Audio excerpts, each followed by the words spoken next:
Привет, друзья! Сегодня 17 сентября 2022 года, и мы находимся на африканской стороне Египта, в Луксоре. Сейчас направляемся с экскурсией к колоссам Мемнона, двум гигантским каменным статуям, изображающим фараона 18 династии Аменхотепа III. Движемся по территории, называемой Фиванский некрополь, которая использовалась для ритуальных захоронений фараонов и знатей. По дороге к колоссам проезжаем Рамессеум, заупокойный храм фараона Рамзеса II. Древний комплекс руинирован, однако его размер впечатляет. Поминальные храмы, как и пирамиды, строились при жизни фараонов. Виднеются руины первого пилона, башнеобразного сооружения в форме усеченной пирамиды. Пилоны сооружались по обеим сторонам узкого входа в древнеегипетский храм. А это две статуи фараона Аменхотепа III, позже узурпированные фараоном Мернептахом. Позади статуи виднеются остатки погребального храма в честь фараона Мернептаха, который жил на 150 лет позже Аменхотепа III и, похоже, не только присвоил себе две статуи, но и построил свой храм на развалинах храма предшественника. Проезжаем руины поминального храма Аменхотепа III. Он был одним из крупнейших поминальных храмов в окрестностях Фив и даже был больше Карнакского комплекса.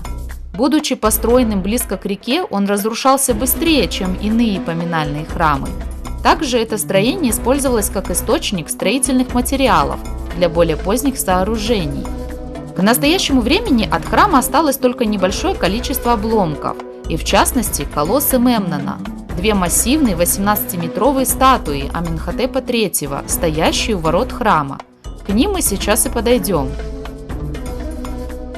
Две статуи изображают сидящего фараона Аменхотепа III. Его руки положены на колени, а взгляд обращен на восток, к реке Нил и восходящему солнцу.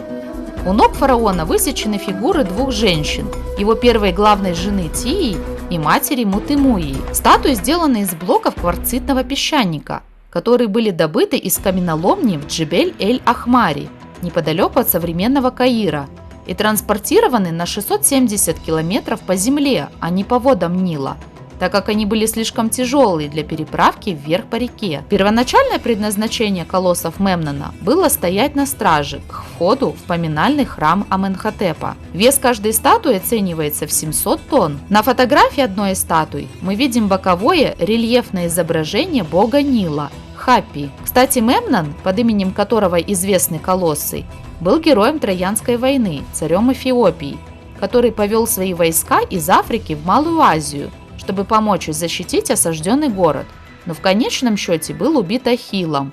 Имя Мемнон означает «повелитель утренней зари».